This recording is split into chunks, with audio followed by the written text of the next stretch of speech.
जिन लोगों की वजह से अरशद भाई ने पाकिस्तान छोड़ा, जिन लोगों के जुल्म की वजह से अरशद भाई पाकिस्तान से निकाले गए, मैं ये नहीं कहूँगा कि वो भाग कर गए, उनको निकाला गया पाकिस्तान से, यानी उनको पाकिस्तान से निकलने पर मजबूर किया गया। यहाँ की ज़मीन उनके लिए तंग की गई। जिन लोगों ने उनके लिए ये ज़मीन तंग की, जिन्होंने उनके लिए UAE की ज़मीन तंग की, जिन्होंने उनके लिए कीनिया में रहना महाल कर दिया, वहाँ पे भी वो छुप कर रहते थे, उनको पता था कि उनको मारा जा सकता है, वो बार बार कहते थे, वही लोग हैं इसके पीछे। यानी DGISI ने और DGISPR ने अरशद भाई का नमाज़ जनाजा होने का भी इंतज़ार नहीं किया। भाई आपको इतनी किस बात की जल्दी थी? आपने अगर इमरान खान के ख़िलाफ़ प्रेस कॉन्फ्रेंस करनी थी तो आप अरशद भाई के नमाज़ जनाजा के बाद कर लेते, इंतज़ार कर लेते। आपने जय्यद सहाफ़ियों को वहाँ पे एंगेज रखा ताकि वो नमाज़ जनाजा में भी ना बाद में जा सकें। और बहुत सारे सहाफ़ी तो अरशद भाई के घर भी नहीं आए। चलें वो उसको मैं छोड़ देता हूँ, लेकिन मैं ये बात तो करूँगा ना कि हमारे सहाफ़ियों ने ही अरशद भाई की लाश से खेलने की कोशिश की है, लेकिन जिनके कहने पर खेलने की कोशिश की है ना, वो बहुत ताकतवर लोग हैं। वो किसी के लिए भी ज़मीन तंग कर देते हैं। अब सारे के सारे तो ऐसे नहीं होते ना कि हालात का मुकाबला करें। अरशद शरीफ तो फिर एक ही होता है, सारे तो नहीं हो सकते जो टक्कर दें। तो वो तो टक्कर देने वाला आदमी था ना।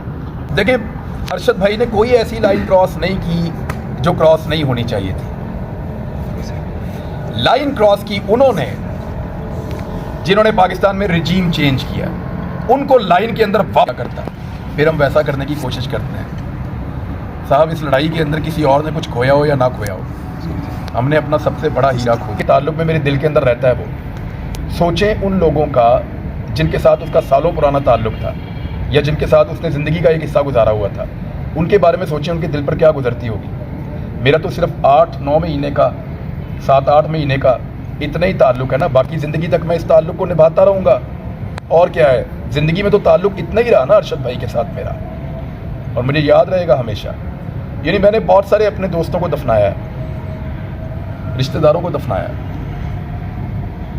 बहुत सारे प्यारे मैंने अपनी ज़िंदगी में खोए हैं। मेरे हाथों में भी लोग मर गए कई दफ़ा, लेकिन मैंने ऐसा कभी महसूस नहीं किया जैसा मुझे अरशद भाई ने महसूस करवाया।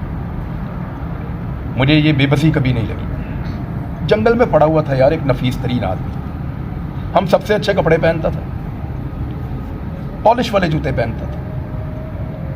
कभी मैंने उसको उजड़ा पुजड़ा नहीं देखा, कभी मैंने उसको इस हालत में नहीं देखा कि आप कहें कि यार अरशद भाई आज तैयार होकर नहीं आए।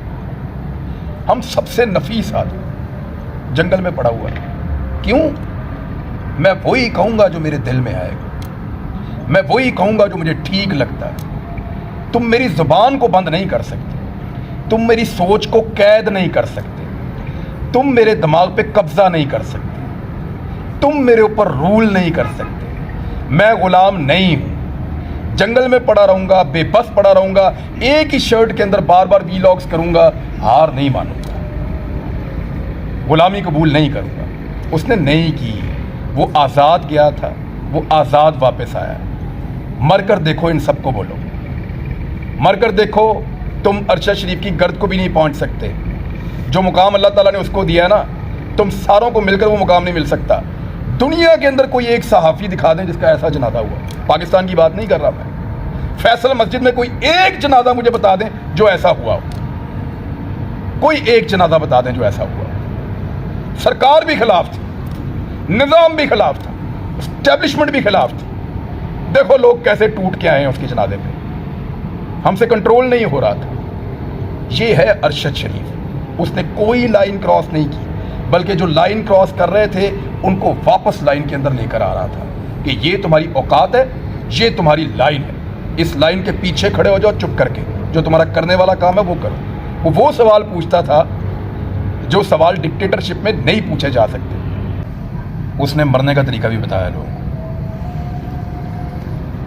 एक जो खौफ था ना कि कोई आपको मार देगा, ये कर देगा, वो कर देगा, खौफ ही खत्म हो गया।